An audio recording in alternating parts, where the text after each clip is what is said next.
Good morning, Giants. Welcome to Wake Up with Giants TV. Have you ever wondered how to take bold, decisive action to break free from fear? Oh my gosh, that's a tongue twister. Uh, we're gonna take Today, Junior. we're gonna take bold, decisive action and Let's announce do the it. show the right way. It's time to wake up the Giants. Let's freaking go.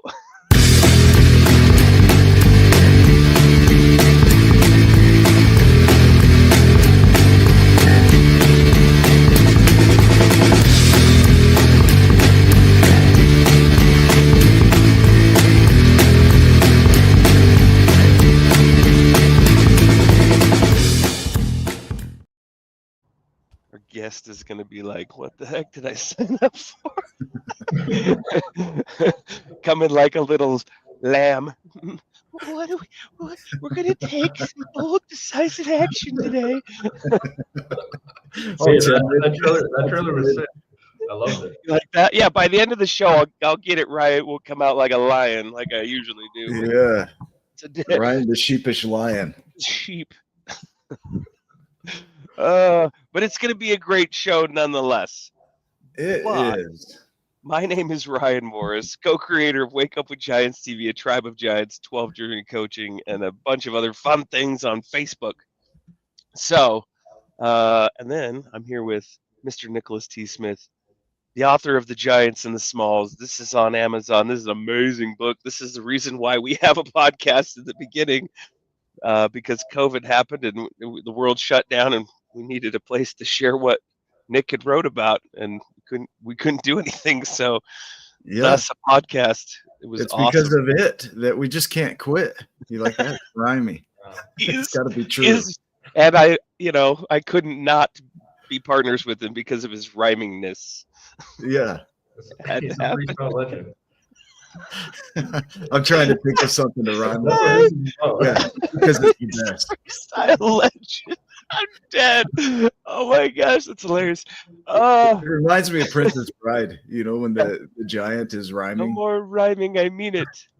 Anybody want a peanut? Oh my gosh. Well, it's going to be that Anybody kind of want a a show peanut? today. It's going to be a good one. At least we're keeping it lighthearted. We'll probably We are. cry a little bit. Who knows? We'll see. But I'm sure we have some things coming up. Nick, will you tell us everything that's coming up in the next little bit? Oh, look, you're prepared. Hey, I'm ready. I'm going to just share what we're up to. So I've updated the website. First thing is I've added, just emergency numbers in there for you, because we are not therapy. Just to be clear. Oh, I got you. Yeah, we're Thought not. you added us as like their emergency Yeah, contact. I'm not your emergency. I don't know if we want to do that. But the work that we do is in that world, and there's some clinical help that we just can't provide in the 12 journeys. We provide foundational help, but it's important if you're struggling that you have access to it. So we made that a priority on our website, so it's the first thing you see. But outside of that, our program does help you rewrite your stories. So if you're dealing with anxiety, depression, this is not a replacement for therapy, but this is one of the best programs that you're going to find for rewriting that narrative and learning to work with your difficult emotions. So when I was diagnosed with generalized anxiety disorder, I tried the meds. I tried all the therapy. It wasn't working for me. I had to find stuff that was outside of the pseudoscience to actually help me change and step into my anxiety, not run away from it. And so that's where we developed the 12 journeys from. It's foundational. And so we hope you'll take a part in it. We have our upcoming SG programs. So SG is for Sum Gigante. It's where we help you turn into your inner giant. Every one of us has it in us. And so you can come here and learn more about that. We've got an amazing playlist for the upcoming movie that hasn't happened yet, but we're holding that vision. So make sure you hold it with us because we haven't given up on that. And so you can come in here and get supported on the 12 journeys. There's just a ton of content. You have access to all of these great videos, our partner coaches. If you click on this little button here, cool shit happens. That's all. See? How Hooray. amazing is that? So if you're bored, just come in here and just click that button and nothing else, right? And then if you want to be a guest on our show, you just apply to be a guest here. You'll see all our live episodes. Make sure you subscribe to the podcast so that you can see when we go live every single dang time. And these are some of the amazing people that we've served and supported in our community, and there's tons of them. And so we want you to be a part of it. Our goal and intention is to help you step into your giantness and really become the potential that you have in you. And so everything we do is designed around that. Good morning, Lori. So great program. Go to my12journeys.com and you won't be sad that you did that. Be sure. Yes. Yeah. Especially after clicking the button. Any button. You'll be like, this makes me happy. See? Therapy. Like I love it. Oh my gosh, that's amazing. Should we introduce this dude that's with us? I think we should, because it started off, we just started laughing right off the bat, and Roberto is just taking the best. It's going to be the longest hour of my life, but here we go. Yeah. Well, today's episode is the success series is one you'll feel in your bones. We're pretty sure about that. Have you ever felt paralyzed by fear, stuck in hesitation, knowing deep down that you're capable of more, but not sure how to take that leap? I've been there myself. I used to be afraid of everything, even jumping in a pool. I didn't know that till today, but learning to take bold, decisive action changed my life. And today we're giving you the exact tools to do the same. Our guest is someone who lives that transformation. Roberto Talarico is a transformational coach and author of How to Take Bold, Decisive Action. He helps people just like you go from stuck to unstoppable, creating breakthroughs in their careers, relationships, and purpose. If you're ready to break through fear and unlock a life of momentum and power, this episode is your starting point. A massive welcome to Roberto Talarico. Good to have you. Thank you so much. He just jumped in the pool right before he got on. I'm like, I'm afraid of this. Nice cold one. Had to wake myself up. I am afraid of cold pools. They make me scared. And you pronounced my name perfectly. I loved it. You got the Italian accent. Did I say Roberto Talarico? Thank you so much. I could say it very American. Roberto Talarico. Well, dude, we're going to dive in because the bold, decisive action is a powerful place to be. We're diving into our success series where we focus more on the growth journeys, but we are going to dive into the root journeys of the 12 journeys. A lot of times when we bring our guests on, we start with, your origin story, how this kind of started for you, and who you thought you were, all of the identity that was wrapped up in that character and how you woke up to that. Like what shifted in your world that had you wake up to, there's something else in me. Can you speak to that? Absolutely. I love the question. First off, thanks for having me here. Thanks for all the viewers that are watching as well, that are either live with us or watching as a recording. And, my journey started with, I grew up in a good family. Like everything was pretty much perfect. But I found when it came to relationships, I had this experience where my first ever relationship, I was interested in having a long-term thing. I wanted things to be serious, but for some reason it just wouldn't connect. The other person always wanted something different. I wanted a committed relationship and it just wouldn't work. And so I was really heartbroken over that. That was really hard for me to, hey, Andrea, that was really hard for me to accept. But then, time passed. I did some therapy. I started researching a lot of things on YouTube. There's one guy, his name's actualize.org. He's a monk-looking dude, and he gives these, journal prompts, and he was saying, do meditation. And so I started getting into that, and that was profound, but I tried entering a relationship, and the same thing was happening again. And I was like, what the hell is happening? Why is the same dynamic happening over and over again? To the point where I tried 5 different relationships, and all 5 of those relationships, different people, different names, different stories, same dynamic. And I couldn't understand why that was happening, but it was really frustrating me. Now, in conjunction with this, there was a whole other series of things that happened where, after therapy, I said, well, I'm going to go and do plant medicine because I want to figure out, what's what's the origin of my life? Like why am I feeling anxiety and how can I solve this? So I flew to Peru when I was 18 and I did ayahuasca in the jungles of Peru. Scared the shit out of my parents. I hope it's are swear words okay?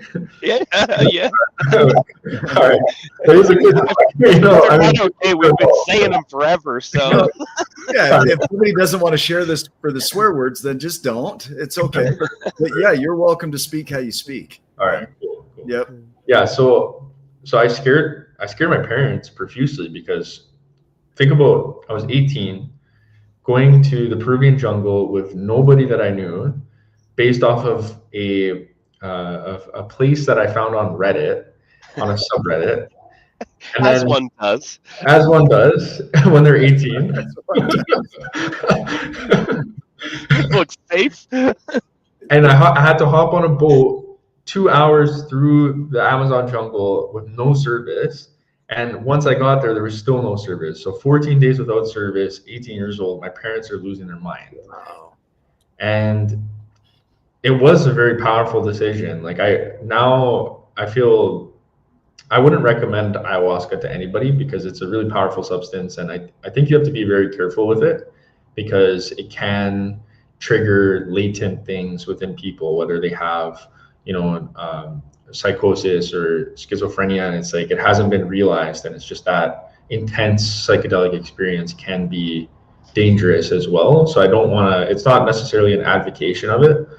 But for me at that point in time and space, it really made me see where my life was and how there were certain things I was doing in my life, such as, substances and, not really knowing what I wanted to do, kind of going with the wind, taking psychology in school. And I like psychology, but I really hated school and working at a bank. And it was great for everybody, but it wasn't great for me. I hated working at the bank.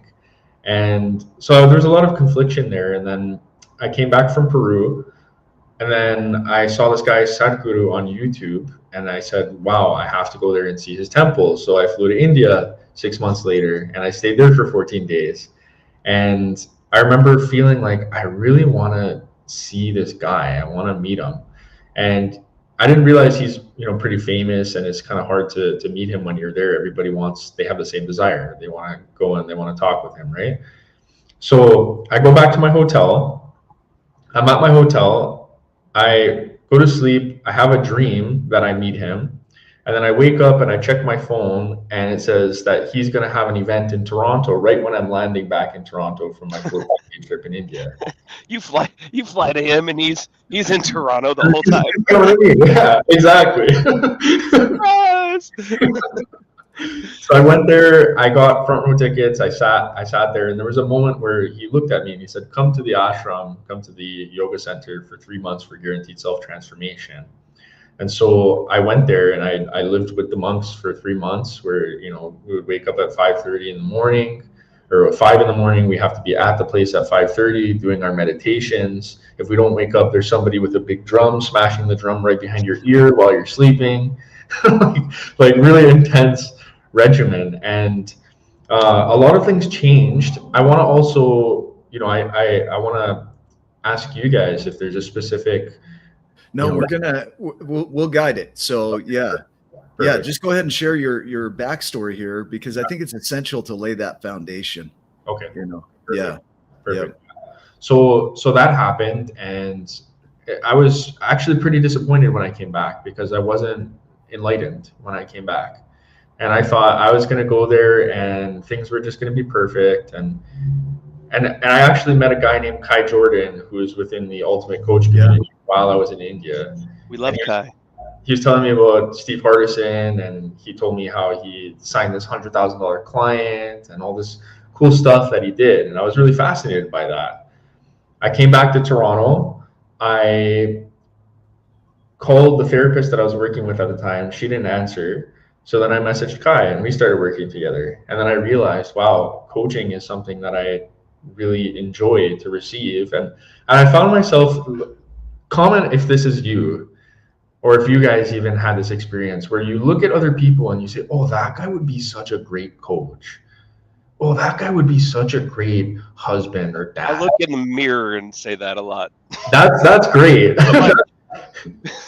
Then I experience him and I'm like, I don't know. That guy could get his shit together. Yeah, He's so good at this. Yeah. Wouldn't it be nice? So, you know, no, that's okay. It's okay. I would point at other people and I would look at them and I would say, like, I think this person would be great at this thing. And really what I was doing was I was escaping what I really felt was meant for me. Yeah. And then there was one moment where I was with my friend and I was telling him that, oh, this guy would be a great coach. And in that moment, as I said it, I was like, no, I'm talking about myself. And then I messaged Kai right away and I said, hey man, I want to be a coach. And then we developed this relationship of, like, you know, training me to be a coach. And I came up against huge resistance within that journey because I was so scared to ask anybody, like even for a free session, to give a free session to somebody. I was trembling. And this is where the fear part kind of goes hand. And so for 2 years, this is 2018 up until like 2020, I was so scared, but something switched when 2020 came around because COVID was happening and I wasn't consistent with my meditations that I learned from India. And I was thinking, oh, I want to go there and maybe I'll be a teacher or I'll be a monk, or I was really confused about my life path. And I also really like coaching, but I was too scared to even ask anybody if I could, you know, give them sessions. I did ask one friend, but besides that, I was, you know, wouldn't post on social media, nothing, terrified of everything. And then COVID rolled around and something hit me like a ton of bricks. I'm like, I can't go to India right now, even if I wanted to. And my happiness and liberation is tied to a place over there that I'm not even able to go to. So if I don't do it here, then I'm not putting my money where my mouth is and I'm not walking the talk. And so that was really profound because I really locked in during that time. I was like, no, I'm going to meditate every day. I'm going to invite people to sessions. I'm going to have sessions with people. And I really started to face the fears that I had. I started facing money fears. And then there was this crescendo moment where it was June 17. I saw this beautiful girl at the bank and we exchanged Instagrams. And then June 17th, I'm in my garage, I'm playing the guitar, and I have this song come out of me improv, and it's like, quit the bank, quit the bank, quit the bank. That was the lyrics. Quit the bank, quit the bank, quit the bank, quit the bank, quit the bank, quit the bank.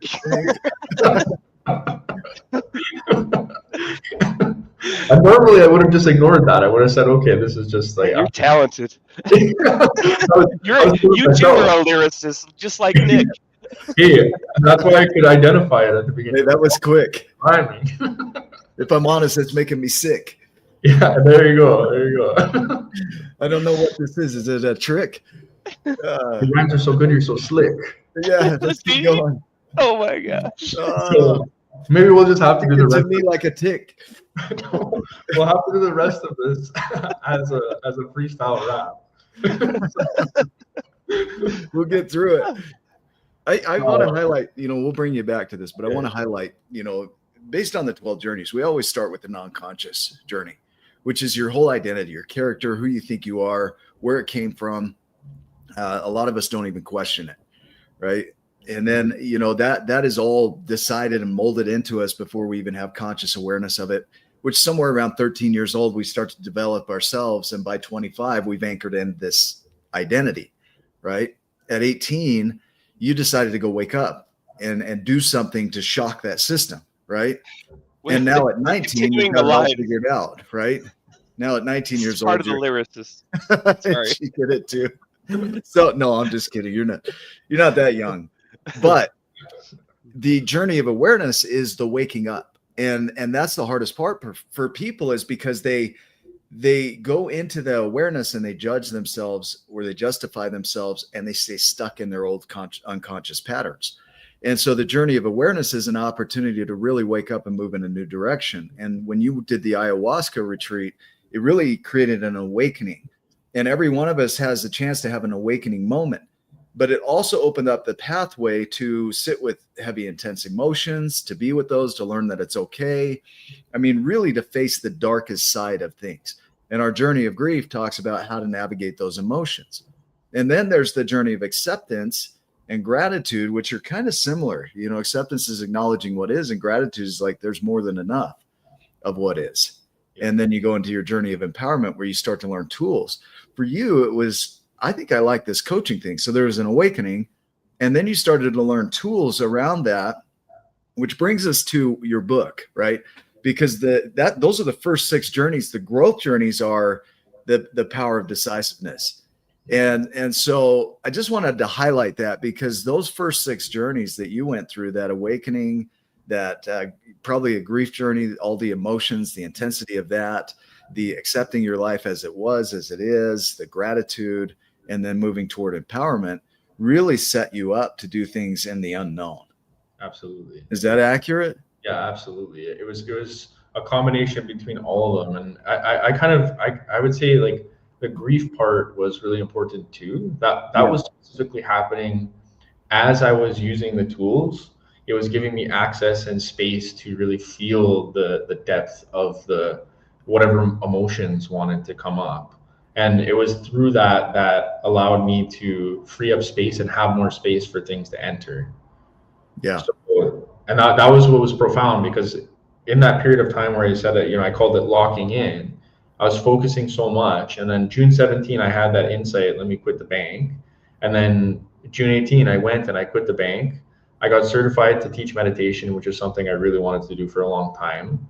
I met this girl who I thought was super attractive, and she's my wife. She's in the other room now. Like, she was a stranger that came in to deposit cash into her account. Yeah. She's my wife. Right. And I was like, I'm glad that happened before you quit the bank. Yeah, her credit score was immaculate. Her bank account was very nice. No, I'm like, this gal looks like good on paper. I'm just joking. No, but you know what? It was profound because I was searching for the relationship, and then what happened was when I stopped, there was also a decision too. When the last relationship before me and my wife, I just made a decision. I said, you know what? I'm not looking for it anymore. I'm just going to focus on myself. I'm going to grow. I'm going to use my tools. I'm going to expand myself as a man.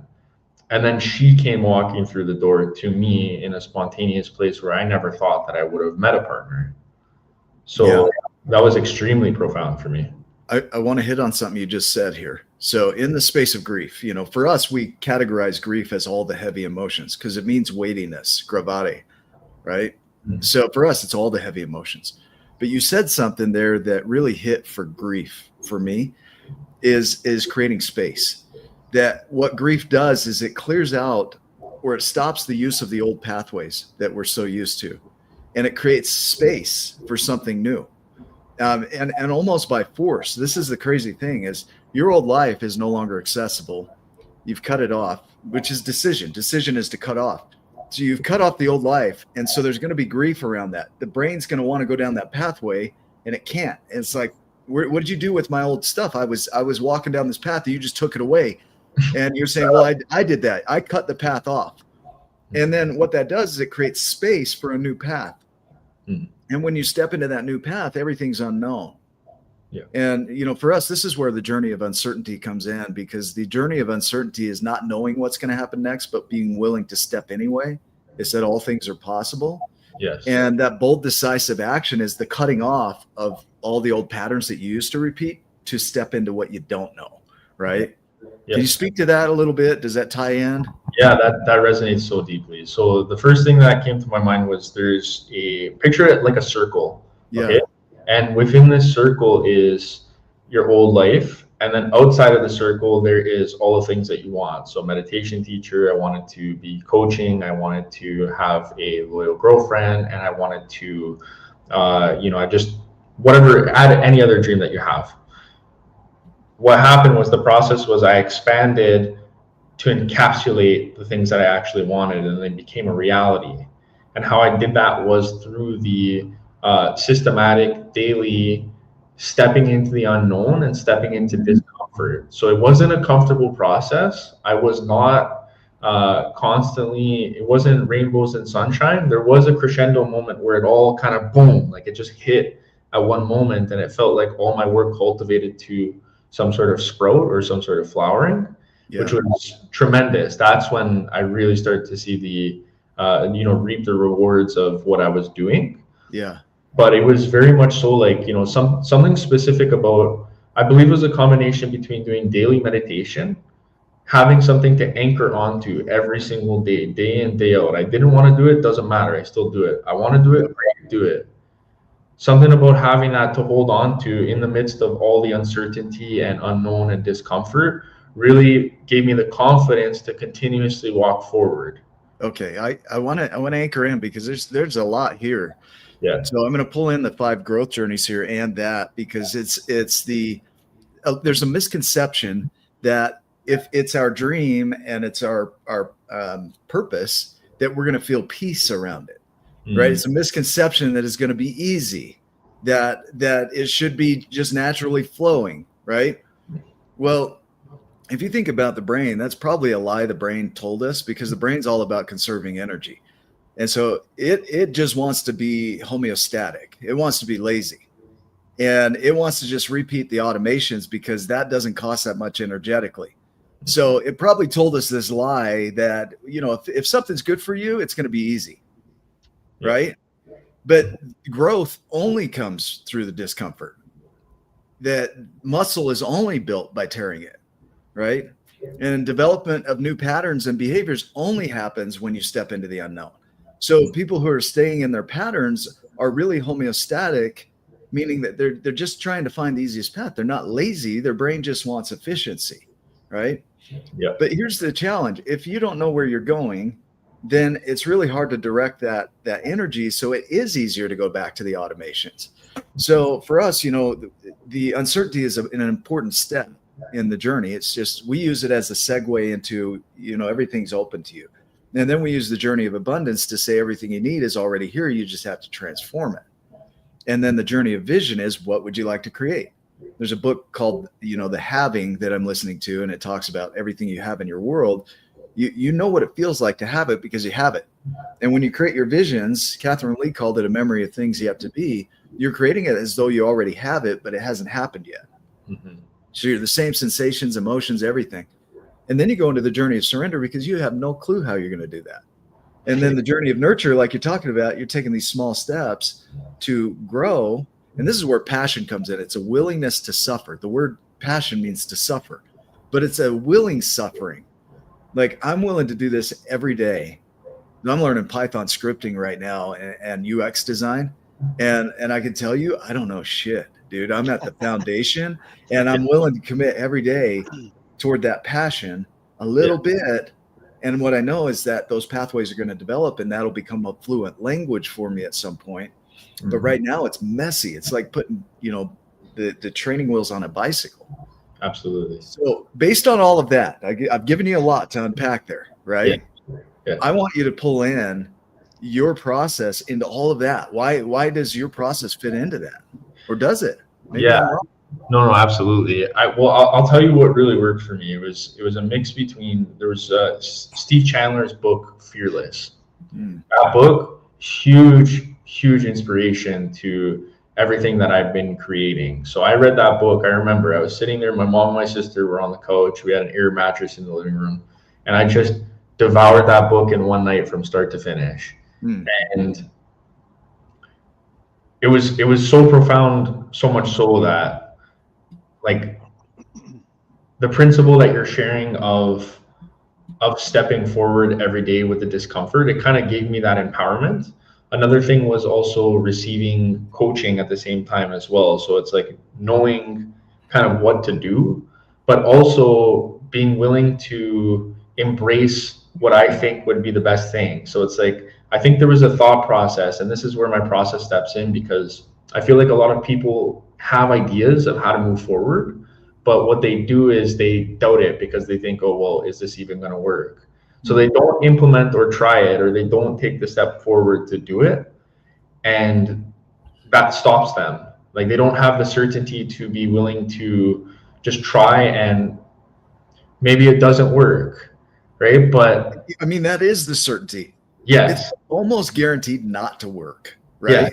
yes, So, or it's guaranteed that you won't know, right? yes, yeah, So exactly. The non-knowing. maybe not that it won't work. It's just you don't know that it will work or not. Absolutely, absolutely. And it's like, how would you know? Well, you know by doing the thing and trying it, right? And Yeah. you could do research ahead of time, and you could have the coach and all that stuff, but the action to be willing, like my current coach, Eric Lawfone, one of the big things that he tells me is like, I ask him, hey, should I do this? Like, why not? Like, there's no magic genie out there that has every single answer to every single question. If you feel a natural inclination towards something, do that thing. There might be wisdom that you're getting. Like, there's a book, Way of Mastery, and it talks about how we're sunbeams to the sun. And I use this in my coaching as well. This diagram where it's like I just draw a sun and I draw the different sunbeams. And it's like I'm one sunbeam, Nick is one sunbeam, and Ryan is another sunbeam. And I'm getting a direct thing to do. And then I go to the other sunbeam instead of trusting the goddamn source that gave the sunbeam the sunbeam. Like, hey man, do you think my sunbeam is good? And you're like, nah, bro, it's not a good idea. Yeah. And I believe you, but why would you ever ask somebody else? Because they've got their own character that they've created around their version of that sunbeam. Yes, like they're going to have their biases. Yes, and their unique experience. So thank you for that. Keep going. That's so beautiful. I have a story that's in my book that'll anchor this. Me and my friends, one of my friends' birthdays, we go to a cottage. There's about 18 of us, and I'm sitting there with my best friend, and it's the first night, and we're sitting by the fire pit, which is unlit. And birthday boy comes strolling in, and I say to birthday boy, I'm like, hey man, I would love to build a fire. We should build a fire. Okay. And I wasn't like, hey, I'm going to build a fire. It was like, we should, right? Almost looking for the crowd approval. So he says, no, we'll do it tomorrow. We'll do it tomorrow. And I'm confused at that point. I'm like, why the hell does this guy not want to? I'm going to do all the work. And I'm literally justifying it. I said, bro, I'll do all the work. You don't even have to do anything. Let's just make the fire. And he's like, no. Maybe it's going to rain and whatever. And then I was like, wait a second. This is an Airbnb between all these people, and we all paid the exact same share. And yes, it's his birthday, but I don't have to ask him for permission to make a fire. I can just go and make the damn fire. So yeah, right. So before I made that decision, I was receiving opposition from the world. I was receiving people telling me no, because I was looking for someone to say yes for me to actually just commit to doing what I wanted. Now, in that moment where I realized the thing about the money, I said to him, screw you, in a playful way. We have a playful banter. Screw you, I'm going to go build that fire. So I went and I walked to the cottage, and I went to go get my phone, and I opened the door, and there's a guy there, and he's like, hey man, are you looking for something? Do you need help with something? I said, actually, yeah, I'm looking for my phone. Can you help me get my phone? I'm trying to build a fire. And he's like, yeah, okay. And he goes and he finds my phone in like 15 seconds, puts on his shoes, and then comes with me to start building the fire. Okay, we're going up the side of the cottage. There's another dude that's chilling at the front of the cottage, and he sees us. What are you guys doing? Well, we're building a fire. Yeah, let's build a fire. And he joins us. So I'm just recruiting people left, right, and center as I'm walking up to where the wood is. Right? Yeah. And then we start the process, whatever. And then I get bored halfway through, and I say, screw this, I'm going inside. I forget about the fire. And then I come outside 30 minutes later to a person standing in front of the fully lit fire. I didn't need to be there for the completion of the process. Amazing. All that was needed was for my commitment to initiate the process, and then it built itself. Yeah. That's Ryan, we've seen that, right? When we built the Tribe of Giants, do you remember like the growth? It just took off, right? And then we started getting involved, and it's like, no. And it leveled. It's like trying to control it. Like, no. No, you don't. And so we had to get out of the way a little bit. And that's part of the surrendering is if you think you have to control it all the way through, this is where I struggle, because I've always had a battle with pseudoscience, people sharing things as if they're truths. There's nothing to back it up. And it's like, I prefer the empirical approach. However, there's still a lot of stuff that can't be explained by the empirical approach. Right. And even researchers, when they go back through and they research their research, they find that 50% of all their research that they did can't be validated. It's like, what do you mean? Like, this was in research papers, and then they go back through and they're like, yeah, it's not accurate. They didn't follow the process. So, in science, the crazy thing is it explains what is, but there are things that we haven't explained yet. So, when looking at the tribe or looking at the fire, there are times where you really do have to step out of the way of the growth and let the growth grow how it does naturally. It'll tell you, look, I need this. Maybe I need more wood for the fire. Maybe I need you to care for this. And it tells you what it needs as far as nutrients. And your job is to bring those to it, right? Mm-hmm. Or to just step out of the way and let it grow. Can you speak to that? Is that a truth? Yeah. I mean, there's two parts to it. The part about the decision making providence moves to, I think most people know that quote, but it's like, once you make the decision, then all the resources come. That's the first aspect of it. But then, yes, the amazing thing too was that it's like, I didn't need to be there for it to be created. And I think that's really powerful as well. Like, there's something to speak to where when all these transformations were happening, and even now, this is why I really like meditation, is, hey Ray, I really like meditation for this reason, because I feel like there's an intelligence within us that knows what to do and knows how to whatever. I'm curious. This our number one thing in the tribe is to not be a dick. Okay. Truthfully, it's a good rule. It's a good rule. Yeah, it's pretty easy to determine, So number one violation. So I feel like there's definitely an intelligence that's at work, where it's like, when you step out of it, when you stop putting your fingers in it, and it's like when a machine is running, you don't want to be putting your hand in where the engine is. You allow the machine to function as it functions. Yeah. I feel like that's a big thing, kind of tying it back to surrender as well, is like just really embracing the fact that, like, you put your intention, you take your action, but there's also something else that's at play, that if you can trust that, it's also within you too. Like, even in terms of emotional intelligence, a lot of people sometimes they'll go and you plant a seed, and then you go and you dig up the dirt and you take the seed out of the dirt to, like, look at it. Is it growing? Is it growing? Is it growing?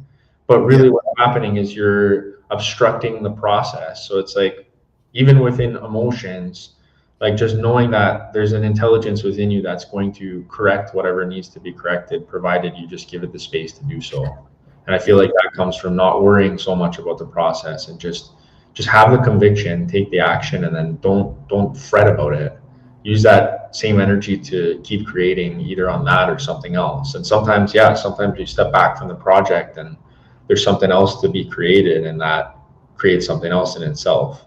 Yeah, I'm going to pull in the uncertainty as possibility, right? The abundance is all there. So you have all that. So you're looking at that and you're like, everything's possible. I have everything I need to create. And then when it comes to indecision, we get choice overload. So choice overload theory says that if you have too many choices, you can't make a decision. So they did a study on the jelly jars, and they gave them 50 plus choices of jams and jellies. They didn't buy anything. They limited it to 3, and they started buying it like crazy, right? So part of this is, okay, so if you have all of these options available to you, it's hard to make a decision from all possibility. So you really have to narrow it down, right? And if you found 3 things, odds are pretty high that you can choose one to decide on, right? So you go from choices to decision, and you narrow it down. You're like, I'm going to do this, and you decide. And it's not a faulty commitment of I would like to do that, but I'm not going to put the activity into it. Commitment is what you do. Steve Chandler talks about that. If you're doing it, you're committed to it. Like, to commit means to do. Like, people who are in prison committed a crime. They're there because they committed. They did it. Yeah. So if you're not doing it, you're not committed. Pretty simple definition. I like that. Yeah. So you're committed, and you've made a decision when you're acting on the thing you chose, and you cut off everything else for that thing. Yes.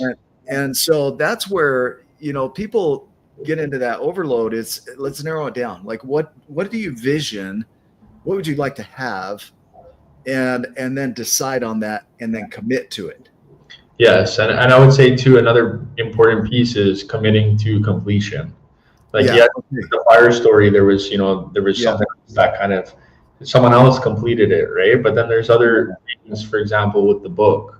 When I was writing the book, I told myself for 10 years that I can't write a book, even though it was a desire within me. So there was a push and pull. And then there's a gentleman from the community, Sachin, and he started posting on Instagram about how he was writing his book and how music was flowing, and how he wasn't coming from a place of necessarily needing something. And it wasn't from, any scarcity. It's just, well, I am enjoying my life, and out of that enjoyment, I am pouring forth what's being poured forth, which was the book and the music. And that really spoke to me. So I just committed and decided to write the book. And then within a month, the book got written, even though I was thinking about it for 10 years.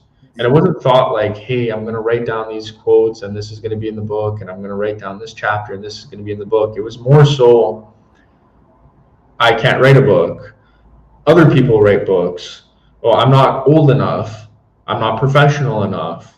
Whatever all the BS reasons, and it's different from each person. For another person in their 60s, maybe I'm too old to write a book. Right? It doesn't matter the content of the belief. It's the belief itself and the investment of energy into the belief which inhibits the fruition of the project. Yeah, they're more committed to their not doing than they are to the doing. Right? I have a quote on my wall here: "Asking is creating, and so is not asking," from Steve Hardison. Same thing. Who's that guy? Just kidding. Who's that guy? Yeah. Tag that guy. Why isn't he in church right now? Yeah. So Roberto, you spoke about it though. Like, when you decided on the book, the word perfection means, it's Latin per facere. It means to perform and to complete. And so seeing it through to completion was important. So this is the recorder that I recorded the Giants and the Smalls on. And this was over 15 years ago that I was using this, because we didn't have AI or tech or anything like that. So I recorded it, I download it, transcribe it, put it on paper. But what happened is, when I committed to it and decided I'm going to write this book, it poured through me, and I had to capture it, not write it. Does that make sense? Like, I had to capture it. It was just a download of information. And then I had to plug it onto paper. So it's interesting that when you make that decision and you commit to it, how what is needed for that starts to pour in, right? Yeah. And the powerful thing too is, some people might have that as a process for them, and they might say, no, I have to sit down at a computer and I have to type it out. Yeah, it has to go this way, right? Yeah. But they made the decision. That's the powerful thing. I feel like anytime you make the decision, you get it. I was speaking with a client today, and he wants to do fitness coaching. So he had, he's been posting shirtless pictures on his Instagram. Right? That's what I do, but that's not my fitness coach. I just post shirtless photos. Hey, some people hate it. Fly the freak flag, Yeah. Sorry. Yeah, you go, Ryan. Just trying to get more viewers. Everyone's rushing to see. Yeah, you're farming for something here. That's funny.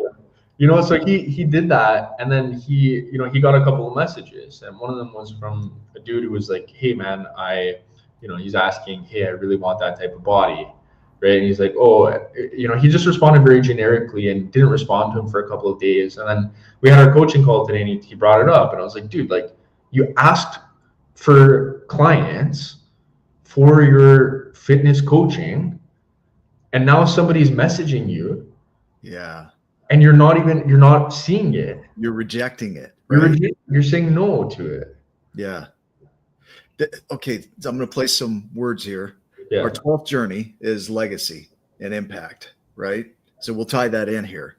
And in order to create that impact, you have to, in a way, receive your gift so that you can give that gift to the world. And the word anticipation means to bring into your hands, right, before it's time. And I learned the greatest examples of this from my daughter Capri. She wanted a baby doll, a synthetic doll. And for Christmas, and we didn't have the money, the resources, but she knew she wanted that doll. She named it. She bought clothes for it. She created a space to receive it. She was prepared to fully receive it. And she happened to get that doll. It was a great lesson, like a simple lesson on anticipation and receiving. Now, what would have happened if that doll came to her and she says, I don't want her, right? She rejects her.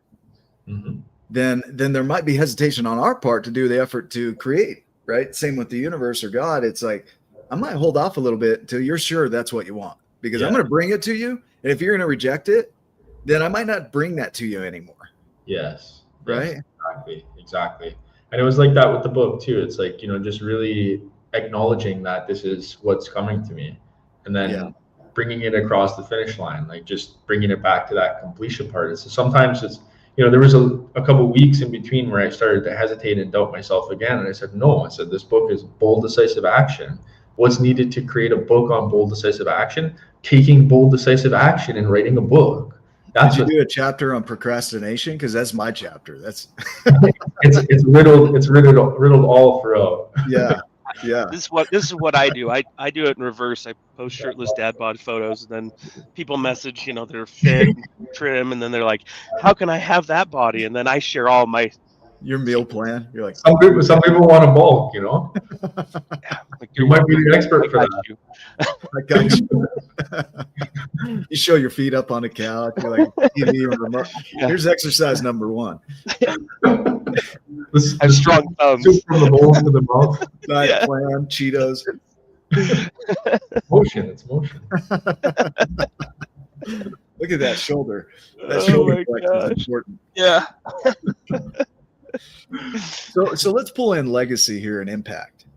Why do any of this? Why does it matter for you to write a book on bold and decisive action? What's the point? I'll start it like this. Yeah. Don't do something because you want to be a somebody. Yeah. Don't try to be a somebody to be complete. That's the wrong motive to create, in my opinion. I believe that legacy, like, I'm only realizing after the book, when I receive messages from people, how much it affected them. But I couldn't have had foresight as to the events that would occur after that, or how it would ripple, right? I pretty much wrote it for myself. I was like, I want to write a book. I've always wanted to write a book. And I believe that I'm going to be powerful in my expression as I break a limitation that I have of believing that I can't write a book. Yeah. And then I really believe that with action as well. This is I want to prove the point of action by taking action. I feel like with action, it really brings something palpable. Like you could think about something forever and it could feel like you're taking action, but then when you actually bring something to the finish line and you complete it and it's done and it's physical and you have it, there's something about it that sends a signal into the world. People can feel that. And I don't think there's any reason needed, at least for myself, other than that. Like the fulfillment that I was feeling of breaking a limitation, I feel like that's one of the highest things that a human can do. If there's something that's stopping you, that you're scared of, that you're not letting yourself play full out, and you can break that thing. Like another example was, I'm committed to owning a Ferrari. Do I own a Ferrari right now? Not yet. But what I did was I saw a beautiful Ferrari the other day. I got a book. I wrote my phone number in it and a message saying, hey, I would love to talk to you. I'm committed to owning a Ferrari. Please give me a call or email me. And I put my email and I just put it under his wheel where when he comes back to his car, he's going to see it. Did that scare me? Yeah, that scared the shit out of me. My face is on that book. I'm like, what if this guy calls the cops or something and says like, this guy's insane, get this guy away from me, right? Like that really scared me. Yeah, but these are the judgments, right? Absolutely. These are, and mostly internal. Yes. And I believe that through those actions, we stop because of those judgments. But if you don't stop, then you're putting that signal into the world, similar to the way James Clear says it, where if you vote, you don't need 100% votes to win the election. You just need more votes than not. So if I'm being the type of person who's willing to put myself out there and take those uncomfortable actions, I'm going to be the person who's going to receive. Because the guy, like Ryan said, putting your feet up on the table or whatever is going to create a certain outcome. No judgment on that. I do that too. I love It's not going to get quite the result as the guy that's actually doing the weightlifting. I got like bowls of candy right here. I'm like, don't take my diet plan. In Monterey, it's a 51% win, right? You need to. That's 51% moderation. Yeah. I'm more candy than not. Yeah. So right there though, Nick, 49% not candy, and you're gonna make it. 39% not candy. 2 more percent. That's all you need. But this is the simplicity of it too. Is the ripple starts with you. So when you wrote this book for you, and when I started writing the book, I wrote it for me and my kids, right? And then I'd share it with people, and they're like, "Holy crap, I need this for my family." Yeah. And then it took how long was it, Ryan? So 2020. So from 2009 to 2020, it's 11 years later, got it published. And then from there, the ripple just continued out. So it started here, though. That ripple started here, went to my kids, and then from there to other people. And here in 2025, we've had, I think on our channel, we're pushing not a ton. We're a small channel, about 60,000 views, 4,200 members in our tribe of giants.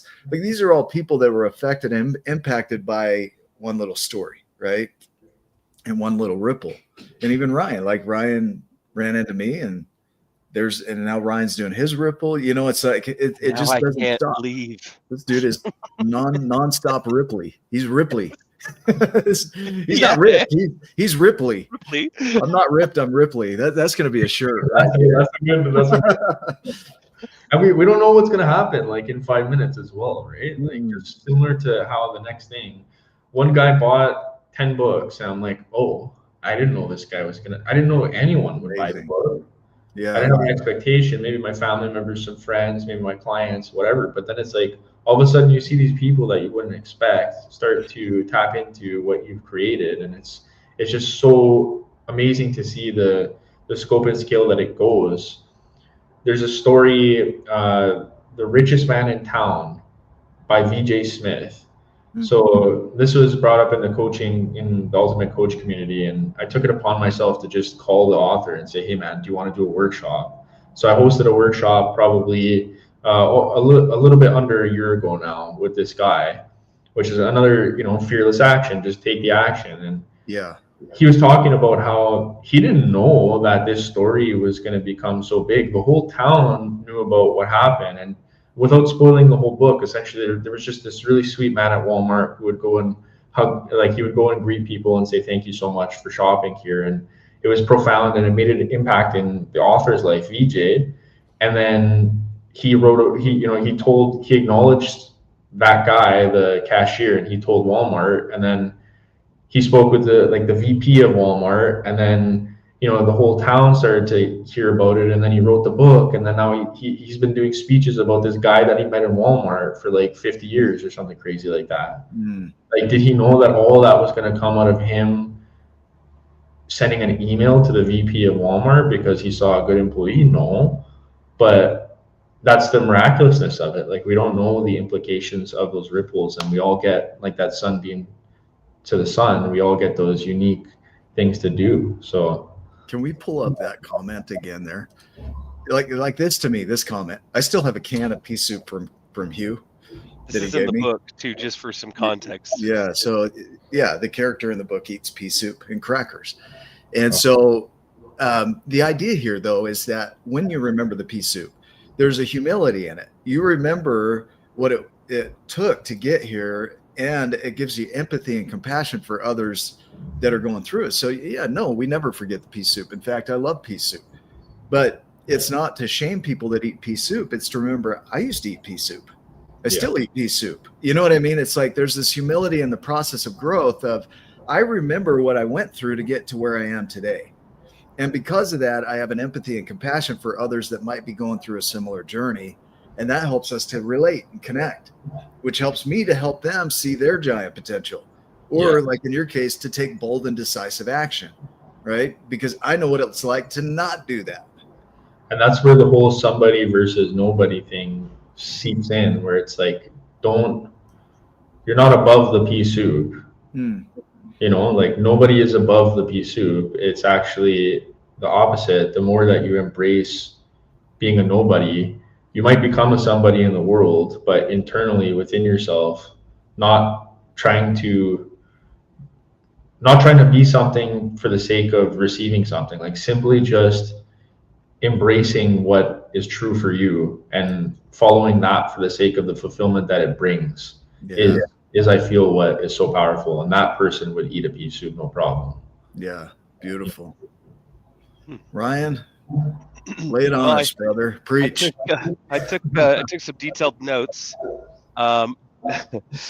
This is going to actually be kind of funny. I was thinking about Steve Hardison and how he gives people like nicknames and all kinds of stuff like that. And we talked before, and you're like the Canadian Italian stallion.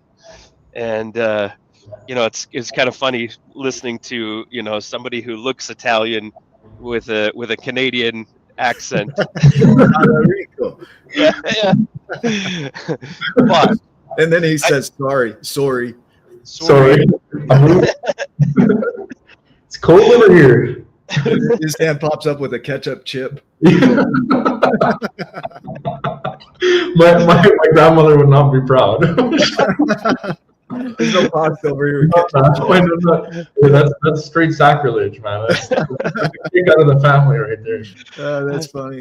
I think I got the process. Okay, so correct me if I'm wrong on the steps here. Okay, so first you start out with doom scrolling Reddit, and then you do drugs in a foreign country with no cell reception, and then number 3 step to success is you live with monks.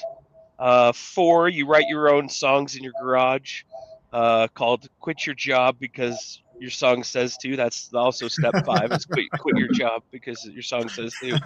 But then before you do, you look to find somebody with a great credit score. You marry that said somebody, and then you become a coach and you write a book. Is that about the? Yeah, easy. I can't promise if you follow those steps, it's gonna work out for you. Yeah, that's pretty good. The complete opposite. That's funny. But seriously, the what I'm loving is even at such a young age, and I remember having some of those same feelings at you know 17, 18 years old, 19 years old, is having to kind of come into your own and look ahead and going like, what is next? I don't know what's going to happen. Yeah, self-actualization here. And the difference is you grew up in a time period where Reddit was a thing and the internet and stuff like that. I grew up in a time where like the best advice that I could find on TV was to, like, I don't know, start a product, put ads in a newspaper, put ads in tons of newspapers all across the country, and then get classified results from people trying to buy your product. Like, it was something that just wasn't scalable really for a 17 or 18-year-old. I watched late night infomercials trying to find the next secret to success because that's all I had, you know, as far as access at the time. Right. Making myself sound like a billion years old, but the principles don't really change. They're the laws of success they're applicable to anybody in any circumstance in any walk of life. Now, you might have your own particular set of circumstances and challenges that present themselves. But what I love is that there's always a way through it. Mhm. And Yes. that starts with one step at a time. We talk about how giants take small steps. They're just bigger. You know, your capacity will increase as you start stepping forward. You start trusting and start moving. The whole secret to this is you took action. Yeah. Some of it might not have been as bold. It might have felt crazy bold. Some people would be like, well, that's not that bold. You sat in your garage and you wrote a song about quit your job, quit your job, quit your job, you know. Yeah. But you took the next step. Yes. You actually then quit the job, quit the Yeah. bank, you Yeah. know, and move forward. But like those little steps repeated created this complexity of who you are and where you are now and the opportunities and the things that presented themselves, and slowly but surely you changed your circumstances. Absolutely. If Uh, you can't, there's a comment or a quote that if you can't find the circumstances you want, create them, make them. and Absolutely. and that's exactly what you did. And uh you're, as Nick would say, I might not be ripped, but I'm Ripley. You look more like you're ripped and Ripley. You've had uh a ripple effect, brother, that just with your way of being is attracting more and more and more into your space, and you're one magnificent ray of motherfucking sunshine. Oh, thank you, brother. I really appreciate Oh, that's the sweetest thing somebody's ever said to me. The freaking Canadian it. Italian stallion, man, and Absolutely. that's I love it. amazing. That's fantastic. I really appreciate it. Thank you. And like you know, for the viewers, like really, I believe what you said about the giants, where it's like one small step at a time is giant, and it'll grow in momentum and capacity over time. And it's like if you're struggling right now and you know you want to take action, like adopt some sort of practice where 7 minutes a day, like something so tiny, just do a meditation 7 minutes per day, get it done every day, and then start to track how you feel over a period of time. If you want a meditation, there's a meditation, Miracle of Mind from Sadhguru. It's a free meditation, or whatever you see fit, whatever you resonate with. But just choose something. After 2 weeks, 3 weeks, 4 weeks, you're gonna start to notice there's something permanent, there's something unshakable that's built within you, and then taking action will feel a lot easier. And sometimes it won't. And that's when you count to three and you just do the scary thing and just jump on it. Like, don't be afraid to have that courage. Don't wait for the courage. Steve Chandler says this: action creates confidence. Action doesn't create courage. So you don't need confidence before what you're doing. You need a little bit of courage to just do it and Yeah. maybe have it be a little bit messy. And you can only have courage in the face of fear. So you Yeah. got to be afraid and do it, right? Hey, the two sides of the coin, right? Yeah. Like, you can't curse the fear and then want the courage. As you're speaking that, this week I was watching some videos on some guys that did research around the effectiveness of sprinting, running, jogging, walking. And it was interesting that there was a high level of output on sprinting. And you would think because there's a high level of output, there'd be a high level of fat burn. But it actually was that walking had the highest level of fat burn, whereas sprinting had the highest level of sugar burn, right? And so it's crazy because the lowest amount of effort, the walking, created the highest return on effort. Mm. And in our worlds, it's the small, simple things that get repeated that create the complexity of our lives. But most of us are taught that we need to be sprinting. Yes. We need to be pushing hard. But no, if you could do, like you said, just 7 minutes a day, that's what I'm doing with learning a new behavior. Is I'm just committed to me, it's an hour a day of learning this new tool, because I know that's going to compound and the neural pathways are going to develop. And eventually that's going to be my new automation. And I won't have to think about that anymore. But in the beginning, I'll have to think about it a lot. Right. Yeah. But I'm committed to suffer and see that through. And that's all you're saying. You do that, you can do anything. Absolutely. I like that, Lori. Yeah. Yeah. Thanks for sharing, Larry. Any other thoughts you guys want to share before we wrap up? Either of you? There was something that came to my mind, but it's back in the ether. So Okay. I'll trust that. If you guys see that in the chaos out there, you can use it for your creation, whatever. Yes. You may get downloaded to you. And let him clear it. It's free game now because it's back in the chaos. I didn't capture. That's the power of action. You got to act. You got it. So. I love it. Ryan, any final thoughts for you? I'm just grateful that today's show started the way that it did. A little bit non-confident, a little bit messy in the beginning, but look what happened from me coming in like to now, right? This is proof. This show is proof of that, right? Yep. Absolutely. Yeah. Absolutely. Well, guys, go check out Roberto at bolddecisiveaction.com. Grab his book, Roberto, the Italian Stallion in Canada with ketchup chips and a toque. Go check him out on bolddecisiveaction.com. Get his book. If you know somebody that would benefit from this conversation today, make sure you share it. If you haven't subscribed on YouTube, go do it. If you're watching this on YouTube, just hit the subscribe button right now. Okay. Right on. Action. Yes, action. Yes, go take bold, it. decisive action. We love you. You need go to count to 3, then go do it. Do that and breathe. Damn it, just breathe. We love you. Go make it a giant day, and we will see you in the next video. 1, 2, 3. Love you too.